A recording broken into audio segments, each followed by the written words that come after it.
മക്കൾക്ക് ലളിത ജീവിതം പഠിപ്പിച്ചു കൊടുക്കണം. അത് വളരെ പ്രധാനം. മക്കൾക്ക് ചെറുപ്പത്തിൽ തന്നെ ഒരു ലളിത ജീവിതം പഠിപ്പിച്ചു. എത്ര നമുക്ക് ഫണ്ട് ഉണ്ടെങ്കിലും ഇല്ലെങ്കിലൊക്കെ കുട്ടികൾക്ക് എപ്പോഴും അങ്ങനെയാണ് പഠിപ്പിച്ചു കൊടുക്കേണ്ടത്. അതുകൊണ്ടല്ലേ ഗസാലി ഇമാം റളിയല്ലാഹു അൻഹു പറഞ്ഞല്ലോ, കുട്ടികൾക്ക് ഷെയർ ചെയ്യാൻ പഠിപ്പിക്കണം. ഉദാഹരണത്തിന്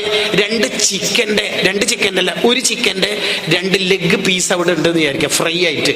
ചെറിയ കുട്ടി നാസ്ത കഴിക്കാനിരിക്കുമ്പോൾ നമ്മൾ പറയാം, എൻ്റെ ഇത്താത്ത ഫാത്തിമ പൊതുപരീക്ഷ എഴുതാൻ പോയിട്ടുള്ളത്, നാസ്ത കഴിച്ചിട്ടില്ല, അപ്പോൾ തിരിച്ചു വരുമ്പോൾ ഒന്ന് അവിടെ വെക്കണം, 1 3 തിന്നോളി. സത്യത്തിൽ നമ്മളെ വീട്ടിലെ ഫ്രിഡ്ജിൽ റുക്കോയിൽ സുജൂദിലൊക്കെ ആയിട്ട് 3 ചിക്കൻ അങ്ങനെ തന്നെ ഉണ്ട്, എത്തിതാലിലുണ്ടാവുമായിരിക്കും, ഇങ്ങനെ ഉണ്ട്. എന്നാൽ പോലും ഇപ്പം അത് ഫ്രൈ ആക്കി കൊടുക്കരുത്. എന്തിന്? ഈ കുട്ടിക്ക് മനുഷ്യത്വം പഠിപ്പിക്കണം. മനുഷ്യത്വം പഠിപ്പിക്കണം. ഗസാലി ഇമാം നൂറ്റാണ്ടുകൾക്ക് മുമ്പ് പറയാം, അത് ആഗ്രഹം ഉണ്ടായിരിക്കെ തന്നെ ഇത് വേറൊരാൾക്ക് കൊടുക്കണമെന്ന ഒരു സഹതാപത്തിന്റെ മനസ്സാ കുട്ടിക്ക് രൂപപ്പെടുത്തണം. പക്ഷെ നമ്മൾ അങ്ങനെയല്ല ചെയ്യല്. നമ്മൾ വണ്ടി ഇറങ്ങിയിട്ട് മക്കൾ ഓടി വന്നു, ഉപ്പാപ്പ എന്തേ മിഠായി വാങ്ങിന, ചോക്ലേറ്റ് വാങ്ങിന് ഇപ്പം തന്നാൽ മറ്റു പിള്ളേർക്കെല്ലാം കൊടുക്കേണ്ടി വരും, അതുകൊണ്ട് റൂമിൽ നിന്ന് തരാം. ഈ കുട്ടി എന്താ വാക്കുകൊണ്ട് പഠിച്ചത്? എത്ര അപകടമാണ് ആ വാക്കുകൊണ്ട്. ആ കുട്ടി ചീഞ്ഞളിഞ്ഞു പോകും, കെട്ടുപോകും. ആ കുട്ടീനെ ഇങ്ങനെ നന്നാവുക.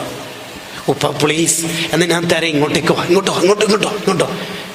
മറ്റേ ഹുണ്ടിപ്പണവും മയക്കുമരുന്നെല്ലാം കൈമാറുന്നത് പിടിക്കുക. റൂമിൽ നിന്ന് വേഗം പോയിട്ട് തിന്നിട്ട് ടിഷ്യൂ കൊണ്ട് വായ തുറത്തിട്ട് വേമ്പാ. നിങ്ങൾ ചില ആൾ ചിരിക്കുന്നുണ്ട്, ഇത് വലിയ കോമഡി ആയിട്ടല്ല, ഇത് പുരക്ക് നടക്കുന്നുണ്ടാവും. നമ്മളെ മക്കൾക്ക് ശരിക്കും ഇതൊക്കെ പഠിപ്പിച്ചു കൊടുത്തിട്ടില്ല. എന്താ പ്രശ്നം എന്നറിയാം?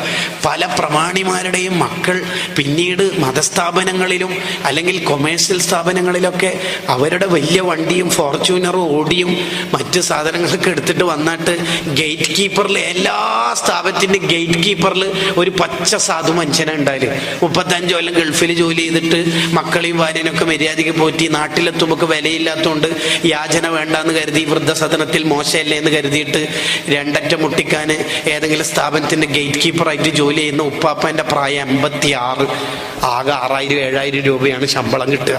വെയിലും മഴയും കൊണ്ടിട്ട് ഈ കാലിന് അസുഖവും കാലിന് മുടന്തൊക്കെ ഉള്ള ഈ മനുഷ്യനിങ്ങനെ ഗേറ്റ് തുറന്നു കൊടുക്കാൻ 1 മിനിറ്റ് വൈകിയാൽ ഈ 28 വയസ്സുള്ള നമ്മളെ മോൻ്റെ ധാഷ്ട്യം കാണാം. കണ്ണടൽ ഊരിയിട്ട് ഗ്ലാസ്സിൽ താഴ്ത്തി എത്ര സമയം ഞാനിവിടെ വന്നിട്ട് ഉപ്പ 2 തക്കാഫിൽ ഏറ്റെടുത്തതിൻ്റെ കിബറായി കാണിക്കുന്നത്. തക്കാഫിൽ ഏറ്റെടുക്കാൻ മാത്രമല്ല പിള്ളേർക്ക് പഠിപ്പിച്ചു കൊടുക്കേണ്ടത്. പിന്നെ എന്താ പഠിപ്പിച്ചു കൊടുക്കുന്നറിയാം? കുട്ടികളെ മനുഷ്യനാക്കണം. കുട്ടികളെ മനുഷ്യനാക്കി നമ്മൾ വളർത്തണം.